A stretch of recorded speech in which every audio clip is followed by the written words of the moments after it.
Capítulo 401. Siempre hay un monarca que mueve sus tropas con cautela. ¿Fui demasiado lento? Prusia ya se está derrumbando. El rey Carlos de Hungría chasqueó la lengua mientras observaba el frente desde una colina. La posición elevada, la ubicación que Napoleón más valora. Carlos también había estudiado las tácticas de Napoleón y aprendido a examinar primero la situación del enemigo desde una posición elevada. Incluso en Cracovia, la antigua capital polaca, rodeada de las llanuras de Europa Oriental. Sin embargo, lo que perturba la mente de Carlos ahora no es el cuerpo de Bohemia francés con el que se enfrenta. Más bien, le preocupa el resultado de otra batalla librada en el oeste. La batalla de Jena ganada por Eugene. De repente, el jefe de Estado Mayor Weyrother se acercó y reportó. Prusia aún no ha caído. Solo han perdido la batalla inicial, Majestad. Pero no es una buena señal para que Lieberich y Laudon de Austria se muevan. Esos generales anticuados, ya de por sí lentos, se volverán aún más lentos. Véalo desde la perspectiva opuesta, Majestad. Weyrother sonrió con malicia mientras sus monóculos brillaban. Esta es una oportunidad perfecta para que Hungría, no, para que vuestra Majestad tome el liderazgo en esta coalición contra Francia. Actualmente, el Reino de Hungría se encuentra en una posición peculiar. Aunque formalmente es un país independiente, Carlos, quien era hermano del antiguo emperador, y los oficiales militares no pueden evitar ser conscientes del antiguo Sacro Imperio Romano. Además, su posición como país sin litoral también establece su política nacional en la dirección de revivir el antiguo imperio para la expansión externa. Sin embargo, los magnates húngaros, el pueblo y los soldados sueñan todos con la independencia. Para esta guerra, Carlos recibió una gran ayuda de los nobles húngaros y la gente. Esto se debe a que implementó un sistema de reclutamiento efectivo bajo el pretexto de la llamada Guardia Territorial. En una situación donde podría haber surgido oposición nacional, lo que apaciguó a los húngaros fue su aspiración a la independencia de Hungría. Aunque el rey es de origen Habsburgo, debido a las largas relaciones matrimoniales, los nobles alemanes y húngaros están mezclados. Por eso, los húngaros respondieron al llamamiento soñando con la independencia. Por lo tanto, esta guerra también fue una apuesta decisiva para Carlos. Carlos esbozó una sonrisa amarga y reprendió ligeramente a Weyrother. No hables de cosas tan lejanas, Weyrother. Ahora debemos aniquilar primero al enemigo que tenemos delante. Y eso, esperando que no siga un ataque conjunto de Rusia y Turquía. La probabilidad es baja. Incluso el canciller Metternich, que aún no ha regresado, está de acuerdo con esto. ¿Estás seguro? El zar Pavel es claramente un monarca loco, pero Kutuzov y Bennigsen aprendieron la guerra de Suvorov. Además, el general Marceau del Imperio francés está en el Imperio otomano. Al igual que el antiguo Imperio austríaco, Hungría también tiene el destino de un frente de dos caras. Los problemas inmediatos son el Imperio otomano al sureste y el Imperio ruso al noroeste. Si Rusia movilizara sus tropas, podría proyectar al menos 200.000 soldados en el continente europeo. Aunque Eugene tomó Egipto y Siria, el Imperio otomano sigue siendo una gran potencia capaz de movilizar 100.000 hombres cerca de su propio país. Sin embargo, Weyrother simplemente negó la posibilidad. Todas las probabilidades son extremadamente bajas. El zar Pavel declaró la guerra a Inglaterra, no anunció que lucharía contra los enemigos de Austria o Francia. Además, el Imperio otomano está actualmente luchando contra Persia. Han caído en un engaño inglés. En esta época, Europa está a punto de convertirse en el centro del mundo. Las guerras que ocurren en Europa pronto afectan al mundo. Así es como, mientras Inglaterra lucha contra Francia, el Imperio otomano, por su parte, está luchando contra Persia. Inglaterra, que ha extendido sus colonias hasta la India, apoyó financieramente a Persia, y Persia a su vez desafió a su antiguo enemigo, el Imperio otomano. Ni hablar de la caótica situación interna de Rusia. Tan pronto como declararon la guerra a Inglaterra, sus barcos en el Mar del Norte y el Mar Báltico fueron atacados por la flota británica, paralizando el mar. El rey Carlos, que había estado sumido en sus pensamientos por un momento, asintió. Bien, entonces solo necesitamos derrotar a Moreau que tenemos delante. ¿Cómo va el plan de operaciones? Se escuchó el fuerte sonido de la infantería de línea avanzando en el frente. Tac, tac, tac. El jefe de Estado Mayor Weyrother dirigió su mirada y reportó. Moreau es un general que emplea tácticas convencionales. Sin embargo, estas tácticas convencionales no son las tradicionales, sino las posteriores a la gran agitación francesa. Resume. Probablemente intentará colapsar nuestras líneas con tácticas combinadas de infantería y artillería, seguidas de un tiroteo de infantería de línea. Se espera una carga de bayoneta. Carlos miró a su alrededor. Están Hiller, Bellegarde y Rosenberg. Son generales nobles de la Casa de Habsburgo que han seguido a Carlos desde la primera guerra de la coalición. ¿Realmente podría ordenarles una carga de bayoneta? Suspirando ligeramente, Carlos negó con la cabeza. Los franceses son realmente valientes. No puedo imponer esa muerte miserable a los magiares. Ni a mis generales. Por otro lado, casi nunca usa tácticas de penetración con maniobras de flanqueo. Esa es la táctica de Napoleón. Es admirable que no siga a lo que no sabe hacer bien. Pero eso lo hace predecible para nosotros. De repente, Weyrother se ajustó el monóculo y sonrió. Teniendo en cuenta que la caballería enemiga está principalmente compuesta por polacos, se hace posible una aniquilación efectiva. Cualquier ejército tiene unidades centrales y auxiliares. Pero, ¿qué sucede cuando estas unidades centrales y auxiliares están compuestas por diferentes nacionalidades? El rey Carlos, como general que comandaba un ejército del Imperio Austríaco que hablaba efectivamente 16 idiomas, lo sabe muy bien. Después de revisar el plan de operaciones de Weyrother, Carlos lo aprobó. Ciertamente, esto funcionará. Procede. Inmediatamente, los tres subcomandantes de Carlos, Hiller, Bellegarde y Rosenberg, corrieron a sus respectivas divisiones. Trotar, trotar, trotar. Justo como la organización aprendida del ejército del Imperio francés. El cuerpo de Bohemia es un ejército compuesto originalmente por tres tipos de fuerzas. Primero está el ejército del Gran Ducado de Bohemia, un estado satélite francés, cuyo núcleo es el antiguo cuerpo de Moreau. Luego está el ejército del Gran Ducado de Galicia, también estado satélite francés, que consiste en soldados reclutados a la fuerza y luego completamente derrotados por el rey Carlos. Sin embargo, el último tipo es un poco inusual. Está compuesto por jinetes del antiguo ejército del Reino de Polonia, o Polska. Príncipe Poniatowski. Han llegado las órdenes del general Moreau. Un joven jinete con coraza, como si fuera un caballero de antaño, volvió su mirada. Por fin han llegado, general Dombrowski. Respondamos que podemos hacer cualquier cosa, ya sea cargar o servir de señuelo. Lamentablemente, la única orden emitida a nuestro regimiento es reconocimiento. ¿Por qué? El comandante de caballería, Józef Poniatowski, gritó como en un chillido. El enemigo está completamente concentrado en el frente. Si fuera el emperador, habría ordenado un señuelo o una maniobra de flanqueo en este momento. Detrás de Poniatowski, los coraceros inclinaron sus cabezas al unísono. Estos son los jinetes de la llamada Legión Polaca, que estaban llevando a cabo el movimiento de independencia polaco. En realidad, es fácil confundirse pensando que Polonia desapareció a mediados del siglo XVIII. Sin embargo, en realidad fue en 1795, es decir, cuando estalló la Revolución Francesa y Europa fue envuelta en guerra, cuando Polonia finalmente cayó. Por lo tanto, en 1806, el presente, todavía hay innumerables personas que recuerdan la época en que Polonia estaba intacta. Aunque la mayoría se sometió a Rusia o se exilió al Nuevo Mundo de América, todavía hay muchos que corrieron a Francia soñando con la independencia.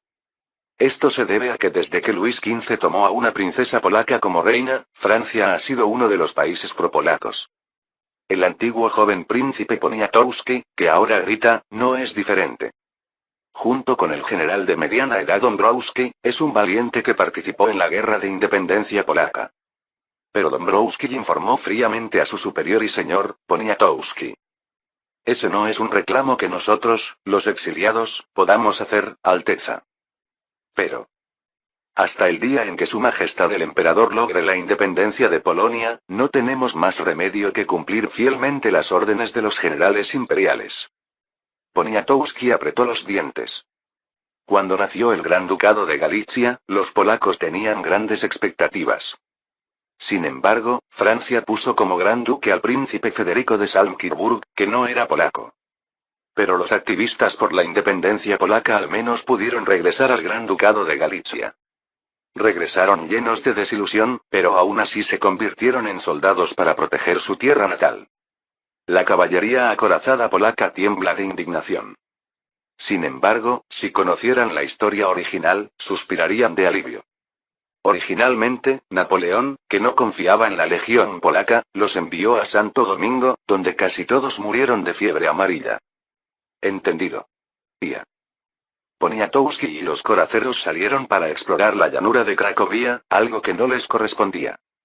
Originalmente, el reconocimiento es tarea de los húsares, no de los coraceros, conocidos como cuirassiers. Pero en realidad, Moreau tampoco confiaba completamente en los polacos. Trotar, trotar, trotar. Mientras rodeaban la periferia del frente de Cracovia, Dąbrowski informó apresuradamente. «Wow. Esto es extraño, Alteza. El enemigo está retrocediendo». «¿Qué tiene de extraño?» «Envía un mensajero inmediatamente. Sugiere al mariscal un ataque general». «Pero, Entendido». Dąbrowski pensó que había algo extraño en el frente, pero obedeció la orden. En realidad, los generales de origen polaco son generalmente valientes, pero no particularmente destacados en táctica. Se puede ver solo por el tipo de tropas. No son infantería de línea moderna o artillería, sino caballería acorazada. Incluso en la historia original, la fuerza principal de la legión polaca consistía en lanceros. Aún así, Poniatowski, que ahora empuña un sable y una pistola en lugar de una lanza, gritó hacia el campo de batalla. «Esta vez, derribaremos a Austria, Prusia colapsará y Polonia será independiente». A lo lejos, se puede ver a la infantería de línea del cuerpo de Bohemia de Moreau disparando al unísono. Bang, clic, clic. Bang. Por supuesto, el enemigo no es Austria sino Hungría. Pero Poniatowski sabe que el rey Carlos de Hungría es la vanguardia de la restauración del antiguo imperio. Además, si el antiguo imperio y Prusia caen en esta guerra, podrían recuperar el resto del territorio polaco, excepto la parte rusa. ¿Quién sabe? Si consigue grandes méritos, podría incluso ocupar el puesto de gran duque en lugar del duque Federico, que no ha desempeñado ningún papel en esta guerra. Miren. La mejor infantería de línea de la época. Los guerreros del ejército del imperio francés. Justo cuando Poniatowski, emocionado, estaba a punto de volverse hacia sus generales, Dąbrowski frunció el ceño. Definitivamente, esto es extraño, Alteza. Es cierto. Debemos penetrar cuando el enemigo se ha debilitado. No, esto no es tanto una penetración como, En ese momento, Jan-Henryk Dąbrowski gritó. Estamos siendo rodeados. Claramente, bajo el mando de Moreau, el cuerpo de Bohemia estaba penetrando en las líneas enemigas. Pero de repente, las divisiones húngaras se dividieron por ambos flancos y comenzaron a rodearlos por todas partes. Sin embargo, Poniatowski sacudió la cabeza enérgicamente y exclamó.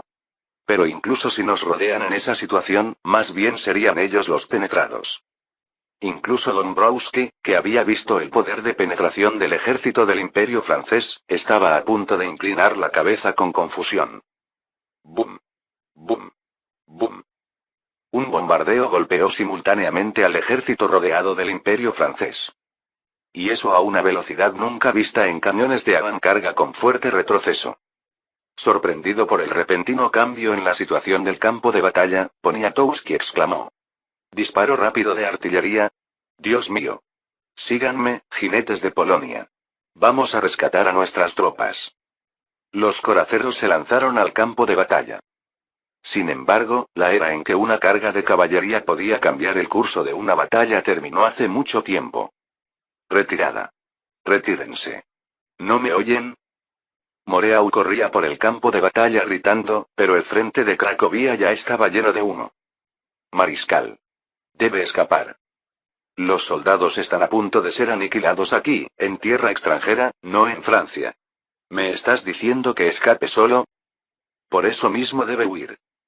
En un instante, Bernadotte, que acababa de cortar a un soldado atacante con su sable, gritó. Desde que comenzó la revolución, solo los soldados que sobrevivieron pudieron vengarse del enemigo. Nadie recuerda a los soldados caídos. Estas palabras, aunque parecen cobardes, son verdad. Desde que comenzaron las guerras revolucionarias, el ejército francés no siempre ganó. Pero ganaron el título de los más fuertes de Europa porque los sobrevivientes se vengaron del enemigo con victorias.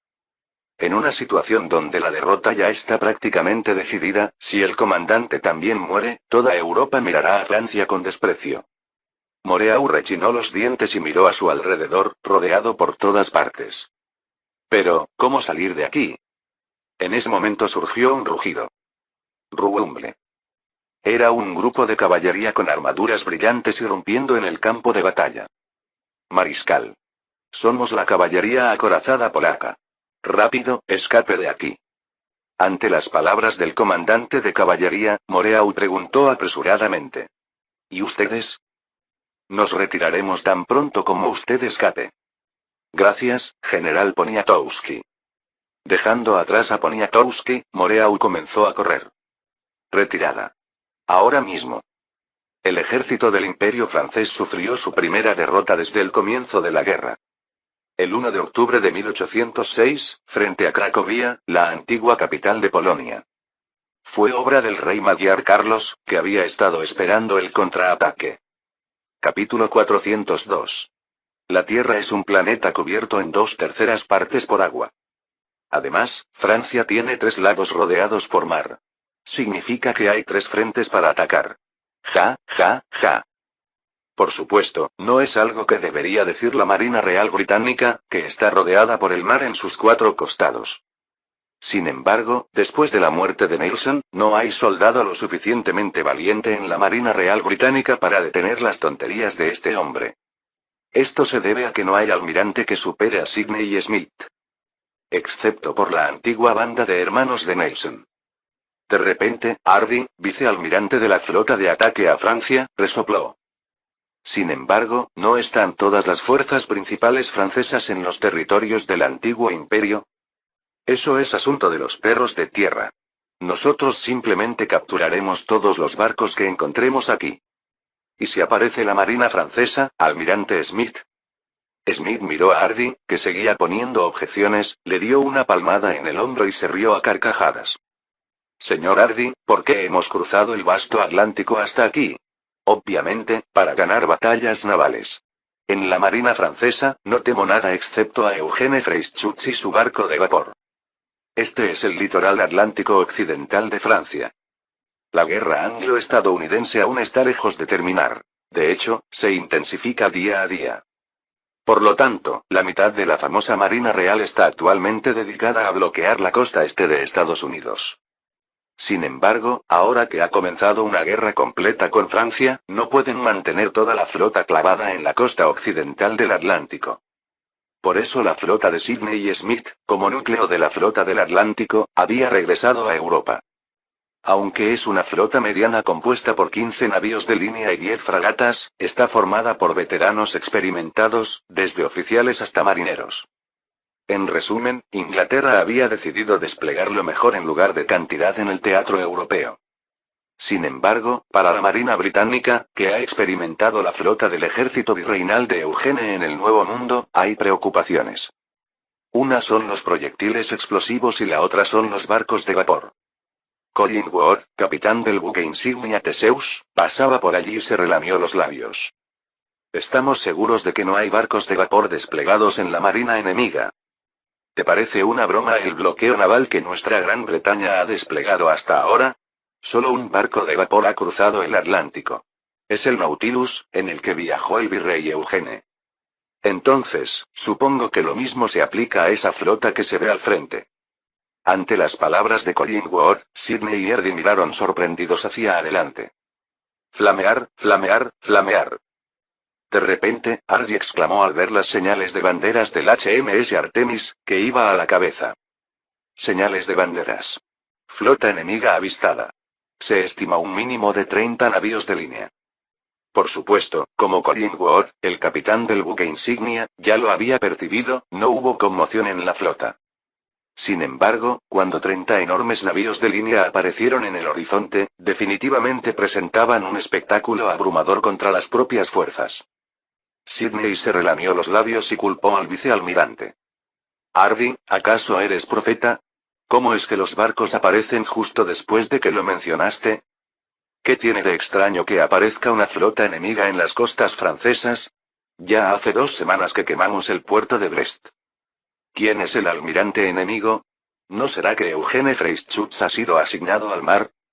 Collingwood, observando el frente con su telescopio, respondió en su lugar. A juzgar por la bandera del almirante, no parece ser así. No hay bandera imperial. Probablemente sea Treville, el nuevo almirante. Es decir, la flota de Sidney y Smith está actualmente atacando la costa francesa. Han atacado Calais, Dunkerque y Brest, quemando barcos y capturando suministros. Es el mismo tipo de bloqueo naval que aplicaron contra Estados Unidos. Actualmente, todos los barcos mercantes franceses del Atlántico están prácticamente paralizados. Y ahora se habían encontrado con la flota enemiga cerca de Burdeos. Bien. Entonces, Hardy, cuéntame quién es este Treville. Obviamente, es de la época de la Guerra de Independencia Americana. Fue uno de los pocos almirantes franceses que derrotaron a nuestra Marina Británica en aquel entonces. ¿Realmente ganó la Marina Británica en ese momento? HMM. Sidney, que había participado como marinero durante la Guerra de Independencia Americana, sonrió y frunció el ceño. Entonces el enemigo desplegará una formación en línea. Es el método tradicional de los navíos de línea. Nosotros formaremos una formación en cuña. En ese momento, el vicealmirante Hardy, el capitán Collingwood y todos los oficiales del buque insignia miraron al almirante. Esta era es literalmente la era de la línea de batalla. Así como la infantería de línea es la fuerza principal en tierra, los navíos de línea dominan el mar. Esto significa que la táctica principal es desplegar las fuerzas en una línea, proyectando poder de fuego mientras se avanza. Sin embargo, Inglaterra, como potencia marítima, a menudo empleaba variaciones. Aunque rara vez utilizaba la formación de ataque en columna que Nelson desplegó, no dudaba en realizar penetraciones o combates de aproximación. Pero la formación en cuña no es familiar ni siquiera para la Marina Británica. Hardy preguntó apresuradamente. ¿No usaremos formación en columna? Esa es la táctica de Nelson. Yo no uso esas tácticas. El almirante Nelson ganó todas las batallas navales con su táctica de ataque en columna, almirante Smith. Pero Sidney resopló y ordenó. ¿Y no fue por estar al frente que recibió el disparo? Aunque tampoco me importa mi vida, sería más ridículo perder la guerra porque muere un almirante. El buque insignia siempre estará posicionado en la retaguardia. A diferencia de Nelson, Sidney, un hombre que valora su vida, comenzó a mover su flota. Swoosh. En formación de cuña, una táctica de asalto que se usaba frecuentemente en la época del Renacimiento. Naturalmente, desde la perspectiva del Imperio francés, el combate mismo es una carga. Al frente. Avistamiento de barcos enemigos. 15 navíos de línea y 10 barcos medianos que parecen fragatas. Ante el aviso del vigía, el buque insignia del ejército del Imperio francés, Bucentaure, se puso en estado de alarma. Desde que comenzó la Tercera Guerra de Coalición, el mar siempre había estado lleno de derrotas.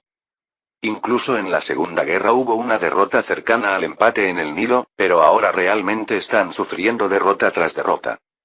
Lo único reconfortante era que la flota mediterránea y las mejores fuerzas de Francia aún no habían entrado en acción. Y ahora, la flota atlántica francesa que había zarpado de Burdeos se encontraba frente a una flota enemiga. Sin duda, es la flota corsaria británica que había quemado Brest la semana pasada. El almirante Treville frunció el ceño y convocó urgentemente una reunión de estrategia. Esta es la primera vez desde que comenzó esta guerra que tenemos una disposición favorable para nuestra marina. Almirante, ¿no sería mejor evitar el combate? Las instrucciones del emperador son evitar enfrentamientos directos y proteger los puertos. Eso también lo sé, Villeneuve. Pero, después de echar un vistazo a Villeneuve, quien sugería retirarse, Treville esbozó una sonrisa amarga. ¿Crees que el emperador perdonará a un almirante que solo evita al enemigo? En la historia original, Villeneuve continúa huyendo antes de la batalla de Trafalgar.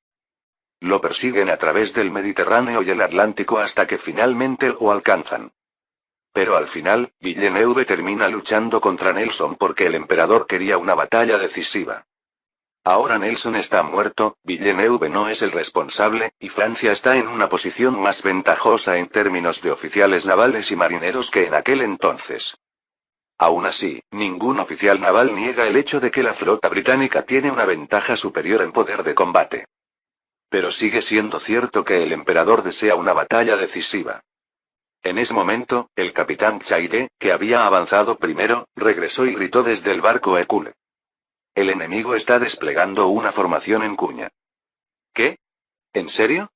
¿Por qué cometen un error tan básico? No lo sé. Están desplegando todas sus velas y acercándose. Treville abrió mucho los ojos. El almirante enemigo debe estar loco o ser realmente audaz. Usando una táctica que se empleaba antes de la aparición de los cañones. Inglaterra tiene ventaja sobre Francia incluso en términos de marineros. Esto significa que son mucho más hábiles para acercarse usando las velas con el mismo viento. Viendo a la flota británica acercarse rápidamente, Villeneuve tembló y preguntó. ¿Qué haremos, almirante? El almirante Treville exclamó con firmeza. Huir en esta situación sería una deshonra para toda la marina francesa. Toda la flota, desplieguense en línea. En la historia original, Treville muere de enfermedad mientras preparaba una invasión británica. Sin embargo, esta enfermedad fue contraída durante la campaña de Santo Domingo, y ahora que Santo Domingo ha pasado pacíficamente a manos francesas, está saludable. Por lo tanto, Treville está ahora enfrentando a Inglaterra en su mejor estado. Preparados para cargar los cañones. Preparados para disparar los nuevos cañones de retrocarga. Los proyectiles explosivos solo se distribuirán a los navíos de línea de primera clase. Rápido. Se desplegaron las nuevas armas suministradas por el cartel Beauharnais a través de la armería de Powilly. Cuando comience el intercambio de disparos, nosotros definitivamente ganaremos. Justo cuando Treville murmuraba con confianza, cada barco se desplegó formando una línea. Crujir, crujir, crujir.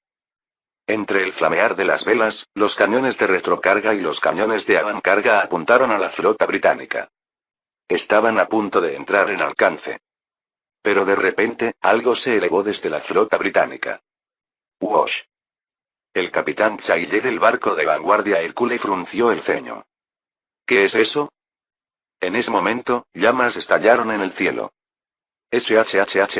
¡Boom! Los marineros franceses se desconcertaron ante la lluvia de fuego que caía sobre los barcos. Dios mío, no son cañones, pero ¿qué tipo de arma de pólvora es esta? Flechas, flechas incendiarias. No, espera. Fuego. Mientras la flota francesa estaba en desorden, incapaz de responder adecuadamente, Villeneuve informó urgentemente. La marina británica está disparando esos nuevos montones de flechas incendiarias en forma radial. Treville abrió los ojos como platos. Maldición, retírense inmediatamente. El enemigo está usando una nueva arma. Sin embargo, ya era demasiado tarde cuando tomó la decisión. Las explosiones estallaron una tras otra sobre la flota atlántica francesa. Boom. Boom boom. Boom boom boom. Como si dirigiera las explosiones, Sidney agitó ambas manos. Excelente. Exploten todos. Esto es un cohete, el instrumento de guerra que será el protagonista de una nueva era. Ja, ja. Por supuesto, los oficiales, incluido Hardy, giraban la cabeza como si fuera un espectáculo indigno. Sidney, que había estado absorto en la emoción dirigiendo su ferviente concierto, se detuvo. Ahora era el momento de decidir la batalla. Pero lo verdadero es el bombardeo. Vamos, todos disparen rápidamente. Ya estamos preparados para eso. Despliegue completo de cañones carronadas. Bien, ¿eh? En un instante, una andanada golpeó al navío de línea británico Invincible. ¡Boom! Al ver la explosión que estalló al instante, Sidney sacó la lengua. Vaya, los cañones enemigos son realmente formidables. ¿Son esos cañones de proyectiles explosivos? Los llaman proyectiles explosivos. ¿Deberíamos rodearlos? Si hacemos eso, no podremos ganar. Sidney se rió y apuntó su bastón de mando hacia las líneas enemigas. Avancen haciendo zigzag. Hoy destruiremos la flota principal enemiga y haremos que los mares de Francia sean de Inglaterra. Por más proyectiles explosivos que tengan, no sirven de nada si no pueden acertar con precisión. En términos de operación naval, Inglaterra todavía tiene una ventaja absoluta sobre Francia. Mientras los proyectiles fallidos caían al mar, los cañones carronadas de la flota británica apuntaron a la línea de la flota francesa. ¡Bum! Solo después de que la flota atlántica francesa fuera medio destruida, finalmente terminó la batalla naval. 10 de octubre de 1806. Fue el día en que Inglaterra demostró una vez más que era el rey de los mares frente a las costas de Burdeos. Capítulo 403. Cuando se anuncia una derrota, quizás solo el emperador puede reír. Ja ja ja. Es Moreau, es increíble. Perder a sus soldados de manera tan absurda. Y además, el almirante Treville perdió todos sus barcos. Este es Maguncia, donde reside el arzobispo de Maguncia, representante nominal de la Confederación del Rin. En la historia original, esta era precisamente la época de la reorganización de los principados alemanes donde todos los llamados territorios eclesiásticos ya habían sido disueltos. Este fue un evento en el que Francia tomó toda la orilla occidental del Rin y, a cambio, compensó a los príncipes que tenían territorios en esa región con otros territorios. Durante esa reorganización, las ciudades libres, los pequeños principados y los decadentes principados eclesiásticos desaparecieron de un solo golpe. Sin embargo, ahora la situación era diferente. Primero, Napoleón se había acercado mucho más a la Iglesia mediante acuerdos con el Papa utilizando monedas de plata de aluminio.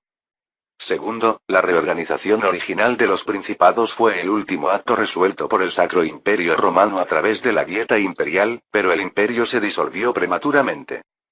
Sobre todo, Napoleón no tenía deudas particulares con los príncipes alemanes, ni necesitaba ser considerado con ellos, y sin un imperio austríaco que contrarrestar, no había razón para llevar a cabo una reorganización. Como resultado, curiosamente, los vestigios de una era pasada, los principados eclesiásticos, permanecieron intactos. En lugar de sentirse incómodo por este hecho, el ejército del imperio francés está utilizando estos principados para su abastecimiento. Mientras daba órdenes de suministro a los sacerdotes del arzobispo de Maguncia, el jefe de Estado Mayor Berthier frunció el ceño. Que el obispo se encargue bien de esto. Majestad, no es momento para reír. ¿Entonces debería llorar? Mi hijo me ha enviado noticias de victoria. Por ahora, ¿no sería mejor esperar en la frontera y observar el avance de los otros cuerpos? Napoleón se rió a carcajadas y sus ojos brillaron. Berthier, tampoco me conoces.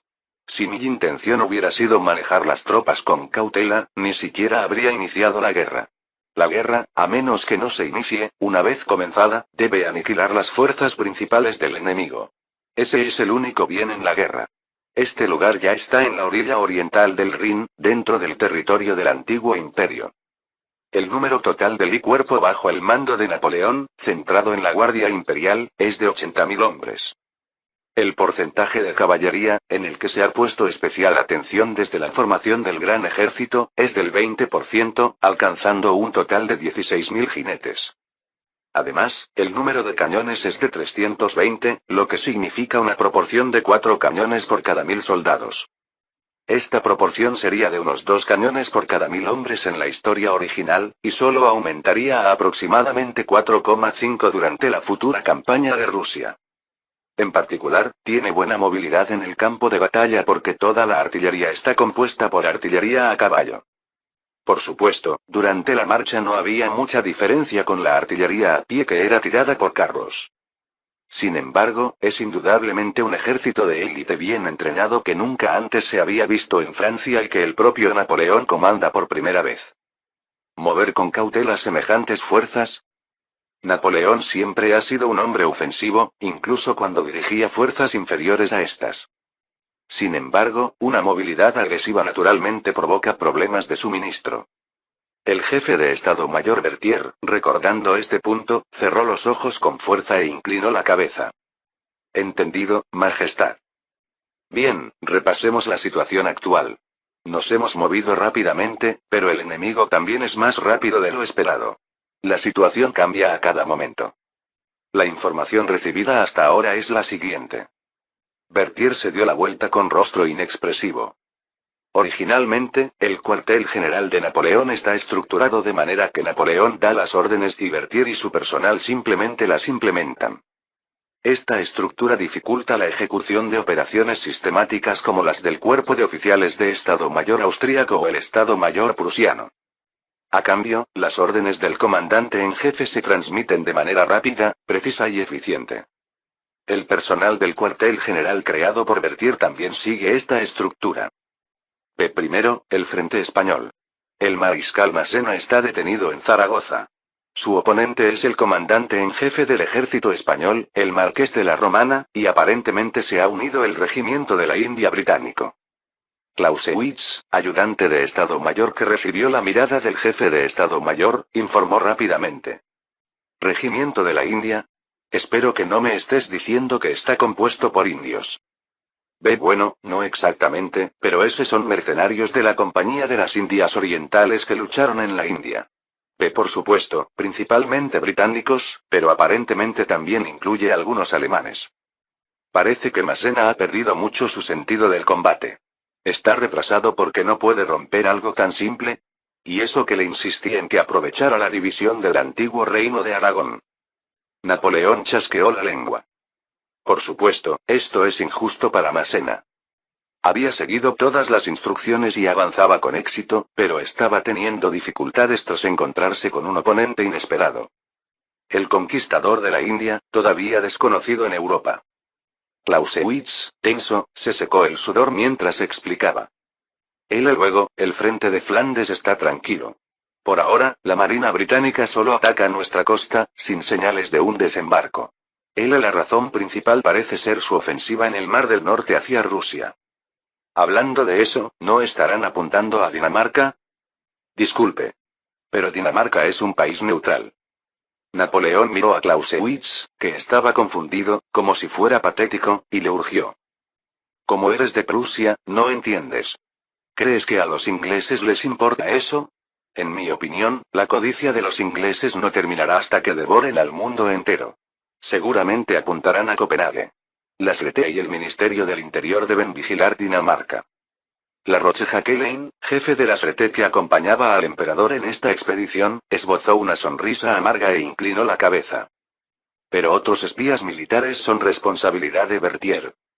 Preocupado por cómo enviar espías hasta Copenhague, Berthier intervino directamente. Me encargaré de recordárselo después de la reunión de operaciones. Lo siguiente es el frente austríaco y húngaro. Me han dicho que Hungría ha sido un desastre completo, ¿y qué está haciendo Augereau? ¿Por qué todavía no ha entrado en territorio austríaco? Parece que está avanzando hacia el ducado de Württemberg en las afueras de Austria. No hay informes específicos, pero parece que está tratando de atraer al ejército austríaco. En ese momento, Napoleón golpeó la mesa provisional de comandante. HMPH, tal vez debería derrocar a ese Francisco sin fe. Augereau no sabe cómo ganar gloria.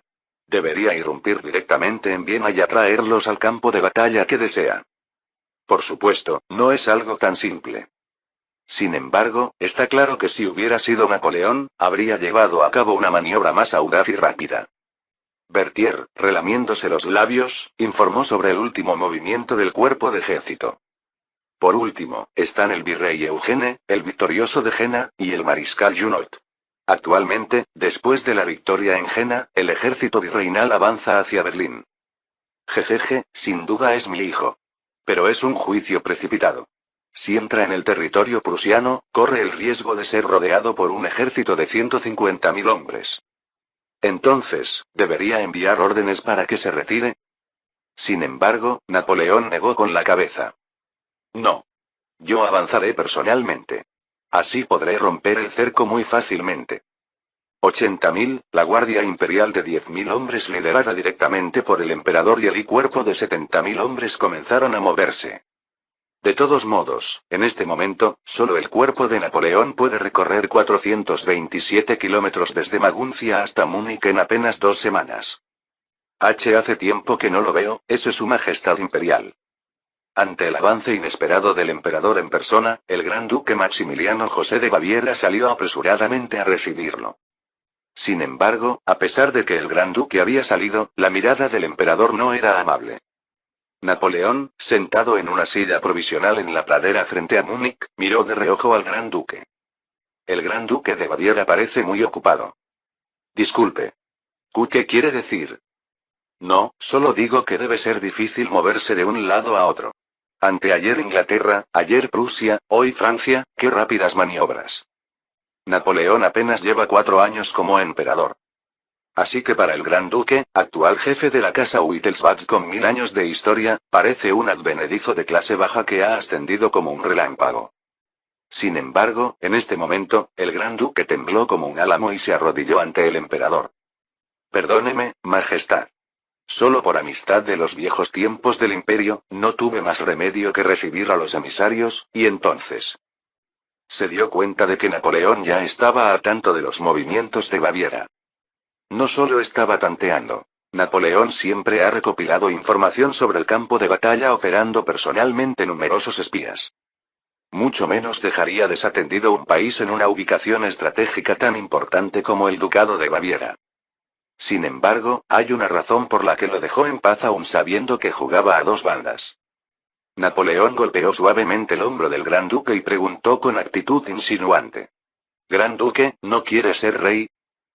«¿Qué está diciendo, Majestad?» «El Sacro Imperio Romano ya ha caído, gran duque. Y en Europa solo hay 2 imperios. Francia y Rusia». Ante estas palabras totalmente inesperadas, el gran duque movió los ojos. No parece que Napoleón vaya a castigar al gran duque inmediatamente. Entonces, ¿qué está tratando de exigir? Eso significa que Francia y Rusia dividirán la hegemonía europea. Por supuesto, si yo pierdo esta guerra, la historia será diferente. Pero, ¿eso parece probable? El gran duque tragó saliva y se inclinó ante Napoleón. Nadie duda de que la diosa de la victoria está con vuestra majestad. Napoleón se rió mientras miraba a Lannes, Berthier y sus generales subordinados. Es así. Parece que su Alteza el Gran Duque lo duda.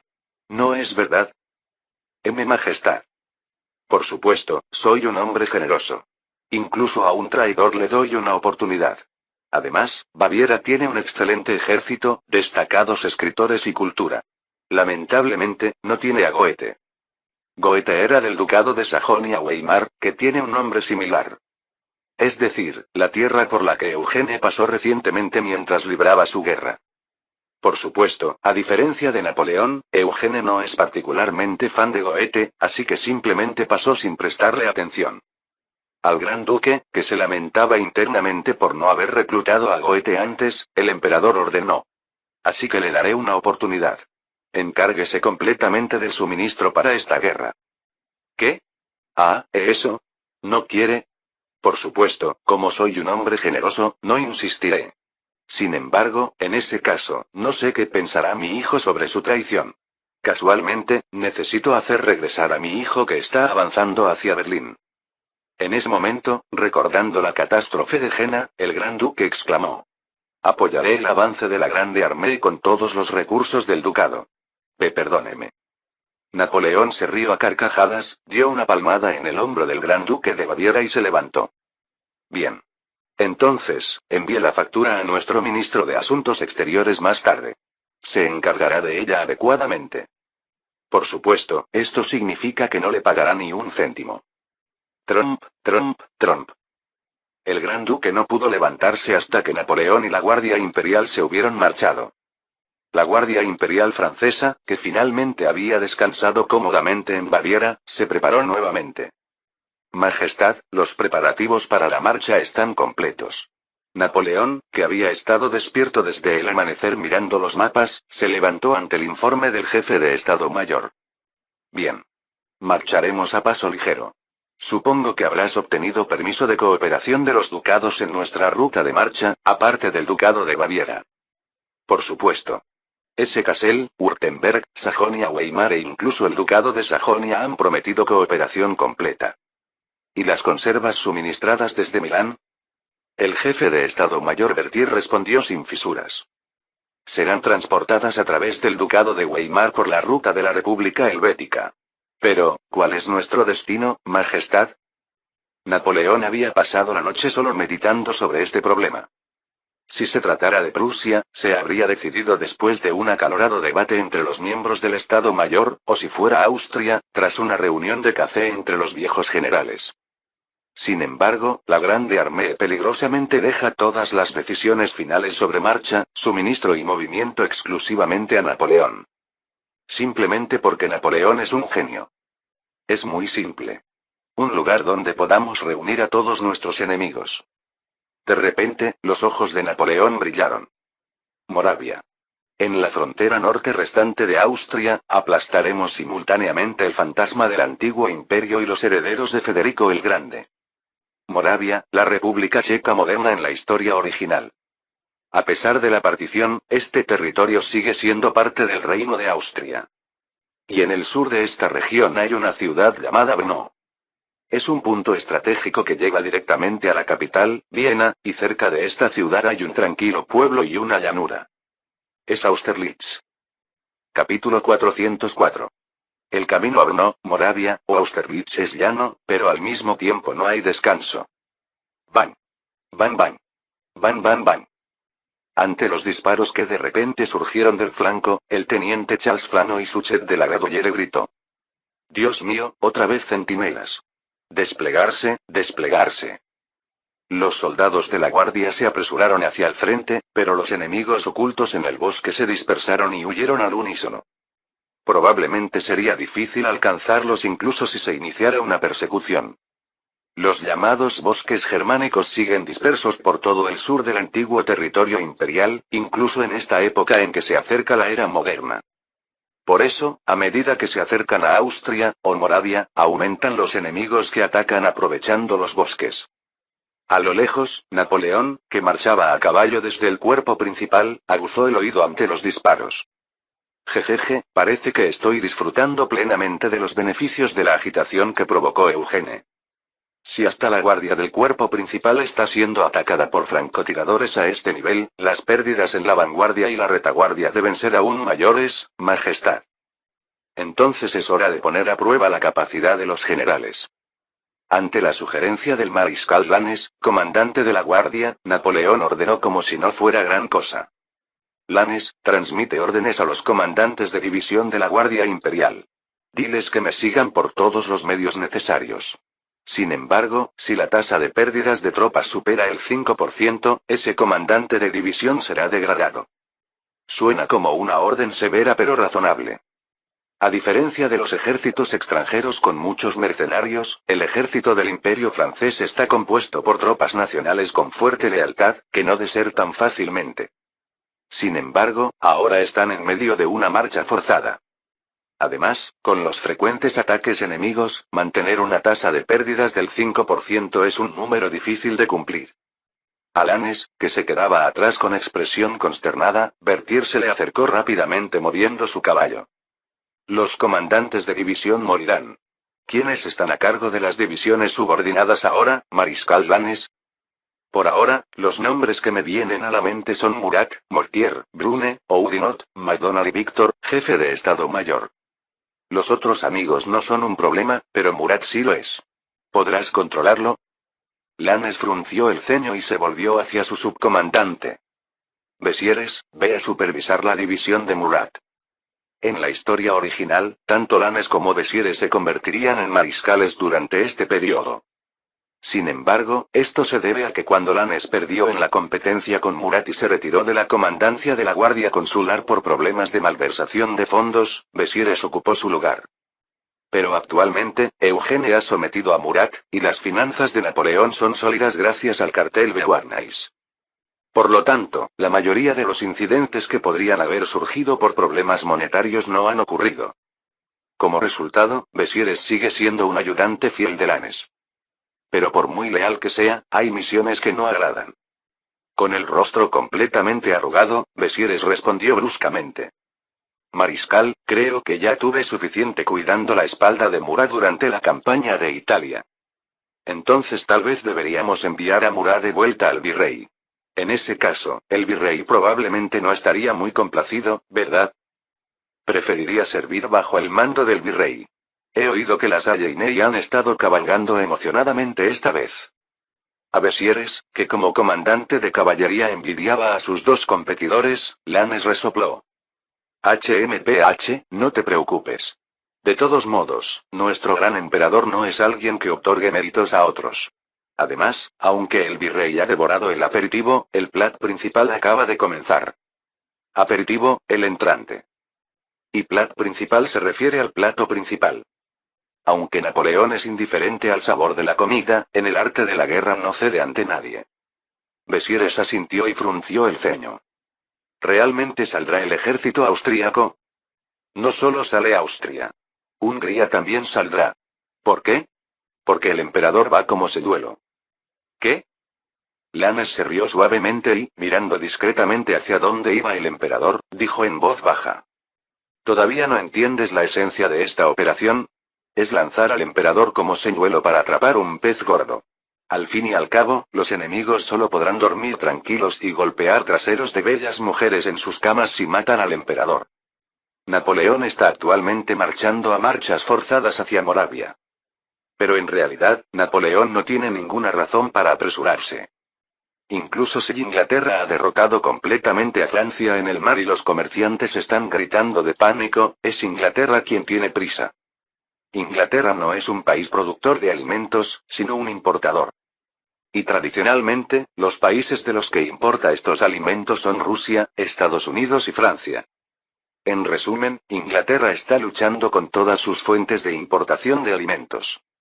Naturalmente, como medida de emergencia pueden exprimir a Irlanda, y también estaban importando alimentos de los príncipes del antiguo imperio. Sin embargo, con eso solo, es difícil satisfacer incluso la demanda de Londres, donde los trabajadores urbanos están empezando a aumentar. Es una situación en la que podrían implementarse raciones de alimentos en cualquier momento.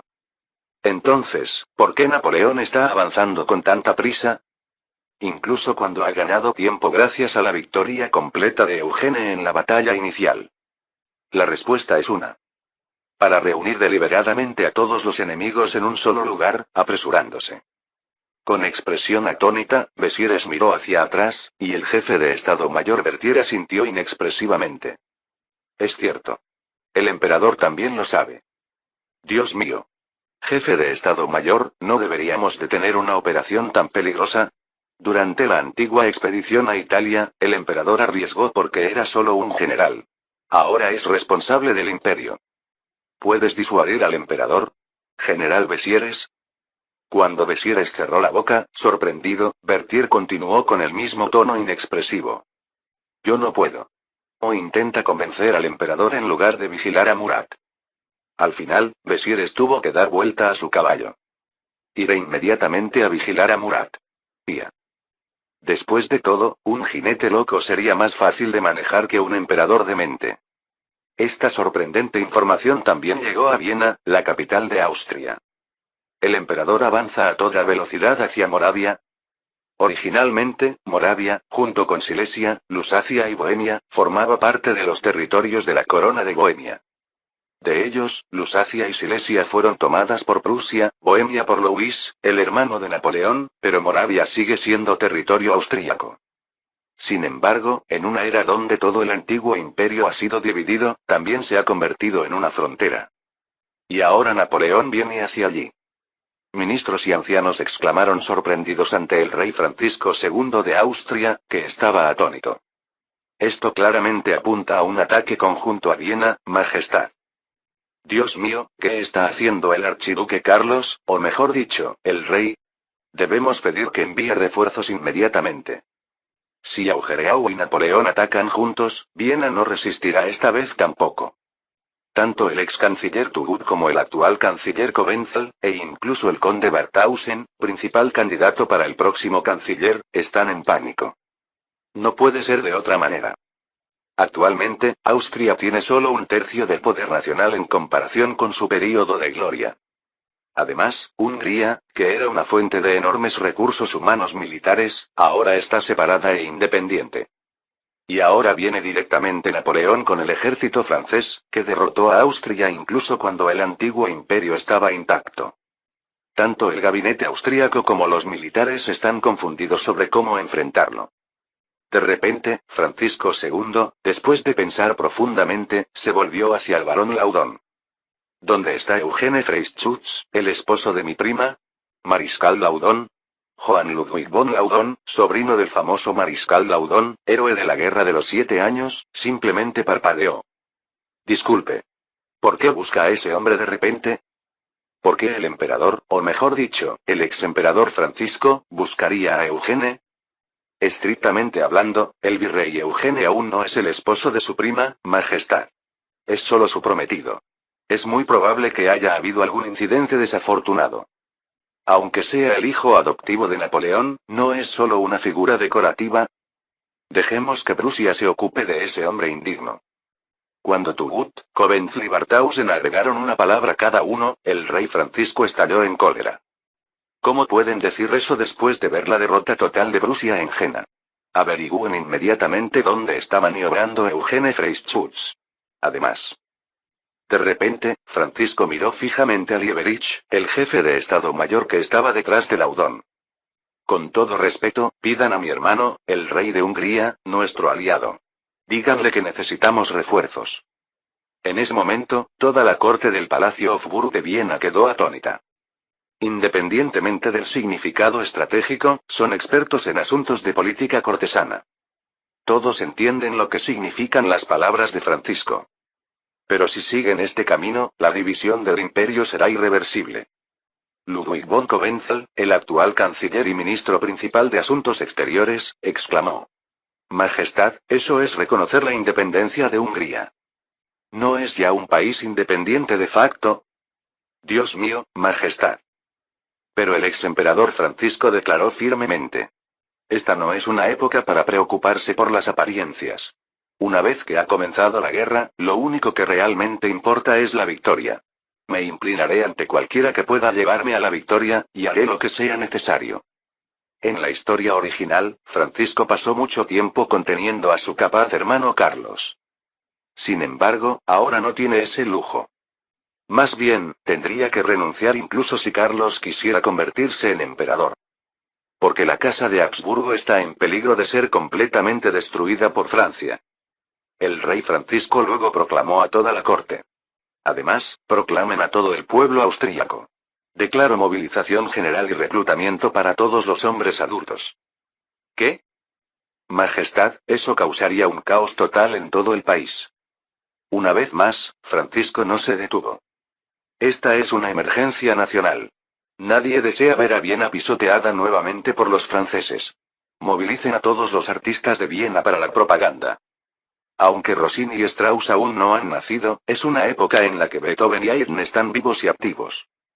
Viena no está por detrás de ningún lugar de Europa, al menos en el arte.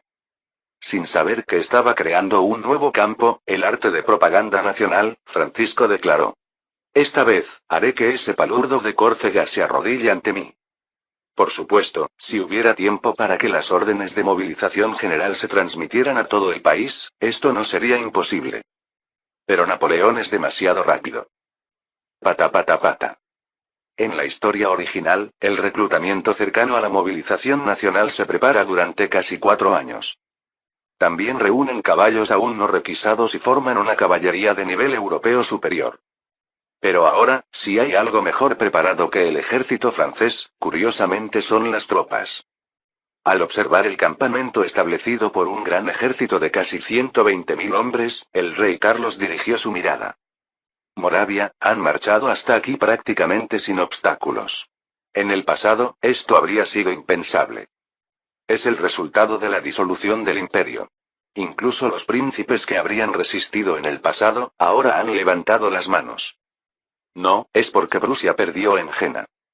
Carlos, respondiendo al jefe de Estado Mayor Weyrother, observó el frente. Habían llegado exactamente medio día antes. El ejército del Imperio francés. Al ver los 80.000 hombres acechando cerca de Brno, Carlos recuerda la batalla que libró frente a Viena hace tiempo. ¿Podrá ganar esta vez? ¿Será posible enviar un mensajero secreto a Prusia, rompiendo la interferencia enemiga? ¿Qué? ¿Está pensando en atraer al ejército prusiano a Moravia? Por supuesto, es una tierra que han codiciado. Pero ahora no es momento de ser selectivos, ¿verdad? Carlos respondió con una actitud meticulosa que nunca baja la guardia, frunciendo ligeramente el ceño. Aquí cazaremos al emperador. Un mareo cruzó su mente. Parece que su epilepsia crónica está a punto de manifestarse ligeramente. Carlos pensó para sus adentros que ojalá su cuerpo se mantuviera normal hasta que terminara la guerra, mientras apretaba los dientes. Su oponente es el más formidable adversario entre los que Carlos ha enfrentado. Además, no se permite la derrota, por el resurgimiento de los Habsburgo y el antiguo imperio. Después, remodelaré Europa con mis manos. Por fin, el ex archiduque Carlos y el actual emperador Napoleón se encuentran cara a cara. En un pueblo cerca de Brno, llamado Austerlitz. Capítulo 405. Originalmente, una guerra no termina cuando el ejército es derrotado, sino cuando la capital es tomada. Pero Napoleón ha cambiado todo eso. Potsdam, una pequeña ciudad al sur de Berlín, alberga el palacio prusiano del mismo nombre. Después de la impactante derrota en Jena, la cúpula prusiana se reunió nuevamente en Potsdam. Por supuesto, el poder militar prusiano aún no se ha desintegrado. A pesar de la derrota, el ejército prusiano, forjado en una estricta disciplina, reglas y castigos corporales, seguía controlando la situación interna del país. Sin embargo, solo con eso no podían derrotar al ejército del Imperio francés. Nadie puede escapar de esta realidad. Esta es la razón por la que el rey escucha seriamente a Blücher, un general considerado obstinado normalmente. Sin embargo, el rey frunció el ceño cuando Blücher hizo una propuesta demasiado radical. Lo importante es el ejército, no la capital ni el territorio. ¿Y ahora estás diciendo que ofrezcamos todo nuestro ejército a Austria? Debemos aliarnos, Majestad. Blücher, con su barba blanca ondeando, gritó. Si no, cuando Napoleón gane en Moravia, nadie podrá detenerlo. El emisario especial del rey Carlos de Hungría aún no había llegado. Sin embargo, era claro cómo se estaban moviendo Napoleón, Carlos y Laudon de Austria. A fin de cuentas, en la historia original moderna, esto ocurre en un espacio de vida que está a un día de distancia. Además, Prusia tenía amplia experiencia en realizar operaciones en Moravia para tomar Silesia. Este es el trasfondo por el que Blücher, veterano de la Guerra de los 7 Años, propone con confianza la marcha hacia Moravia. Sin embargo, los demás generales, excepto Blücher, tienen caras de incertidumbre. Y el rey Federico Guillermo III tampoco era diferente. Mi tío Luis ha muerto. En la guerra, es normal que haya bajas, Majestad. ¿Y también es normal que mueran 50.000 hombres? ¿Es eso la guerra? ¿No es regla de la guerra que, cuando hay un vencedor y un vencido, los prisioneros sean perdonados? De repente, el rey Guillermo golpeó con el puño tembloroso y exclamó. ¿Cómo pueden estos bárbaros franceses masacrar tan cruelmente a los vencidos? Aunque parece temblar de ira, en realidad es lo contrario. Es un grito de terror. Los generales prusianos, aunque no lo decían, también estaban internamente conmocionados. ¿Cómo era posible que en una guerra no quedaran prisioneros y se aniquilara a todos? Por supuesto, esto ocurrió porque Eugenio optó por una guerra de poder de fuego, pero también fue un evento que rompió por completo el sentido común de la guerra europea de la época. Incluso durante la pasada guerra de Italia, cuando había rendición, al menos quedaban prisioneros. Sin embargo, esta vez Eugene se concentró únicamente en la aniquilación del enemigo, sin dar oportunidad para la rendición. Como resultado, el tercer ejército prusiano, exceptuando a los oficiales y soldados que huyeron, no tenía sobrevivientes. En ese momento, la reina Luisa, que había guardado silencio en un rincón del palacio, habló. Majestad, lamentarse no traerá la victoria. Luisa, ¿fue un error decidir ir a la guerra? Tal vez deberíamos ir todos ante Napoleón y suplicar por nuestras vidas. Recobra la compostura, Fritz. Llamándolo por su apodo, Luisa le tomó las manos y exclamó. Convoca al embajador británico, pídele cuentas por iniciar la guerra y solicita fondos militares adicionales. Luego conduce a todo el ejército y marcha como dice el general de caballería Blücher. Es decir, unirse a las fuerzas en Moravia. Y llevar todo el ejército. Pero esto dejaría Berlín vacía. Y justo ahora, Freischütz estaba maniobrando hacia Berlín. El rey abrió la boca sorprendido y preguntó de nuevo. ¿Y tú? ¿Los niños? Berlín. Los príncipes y princesas pueden refugiarse todos en Königsberg. Que el duque de Hohenlohe proteja este lugar, y tú marcha con el duque de Brunswick. Yo iré con el ejército. Espera, ¿has dicho que irás con ellos? Los ojos de la reina Luisa brillaron. Hay momentos en que la realeza y los soldados deben arriesgar sus vidas por la nación. Este es ese momento. Königsberg, el moderno Kaliningrado en la historia original. El lugar que fue capital de la Orden Teutónica, de donde se originó la antigua Prusia, está en el extremo oriental del reino. En la historia original, también es donde Prusia se refugia para resistir contra Napoleón.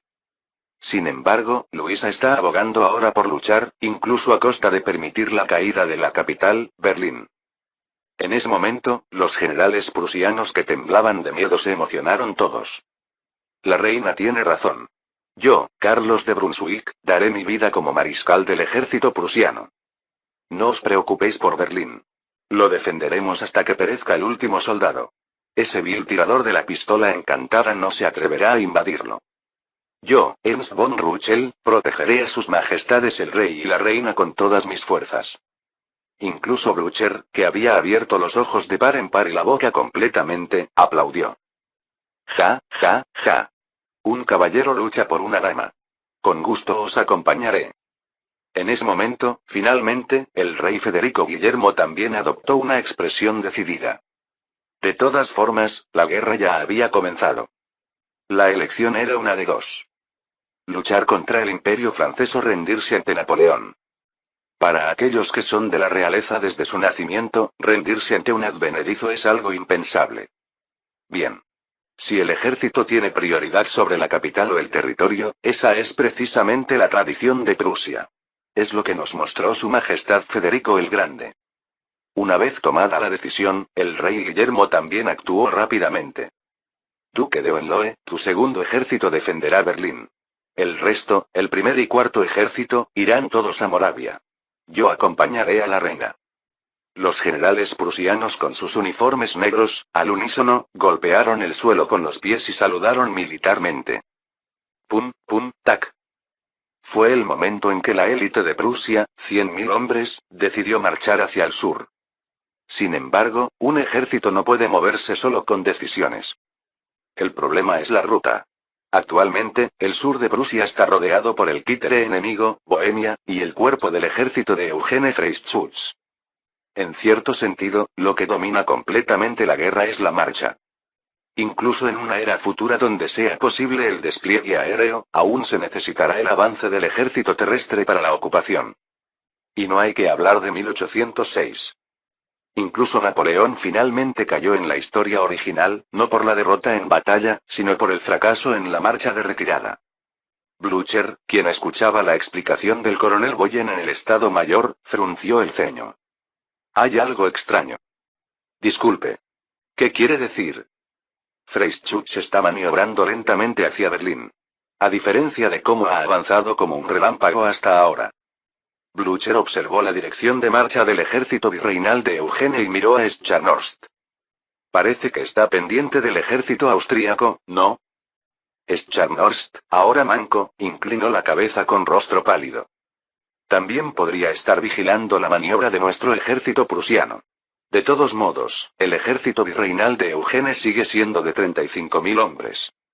Si no fuera porque Napoleón está avanzando, lo habríamos aplastado de inmediato. Tienen nuevas armas que desconocemos en términos de potencia de fuego. No es un oponente al que podamos enfrentarnos imprudentemente. Scharnhorst es el único en esta reunión que ha luchado contra Eugene. Sus palabras tienen peso por eso. Aunque fue derrotado, todos saben que el resultado habría sido el mismo si los otros generales hubieran estado allí. De repente, el comandante en jefe, el duque de Brunswick, preguntó. Entonces debemos rodear. ¿Por dónde crees que debemos ir? Scharnhorst, con dificultad, dibujó sobre el mapa con un solo brazo. Srip. Señalando la ruta trazada con carboncillo negro, Scharnhorst dijo. La ruta bohemia. El duque de Brunswick, que había estado mirando fijamente el mapa, levantó la cabeza. Esto es una obra maestra. Este es claramente territorio enemigo. Hasta hace apenas 3 años era territorio austríaco. La mayoría de los funcionarios locales y residentes están llenos de sentimientos antifranceses. ¿Tampoco tendrán buenos sentimientos hacia Prusia? ¿No se preocupa Moreau? Es decir, Scharnhorst está proponiendo una ruta que cruza Bohemia desde Prusia. Esto se debe a la ubicación de Moravia.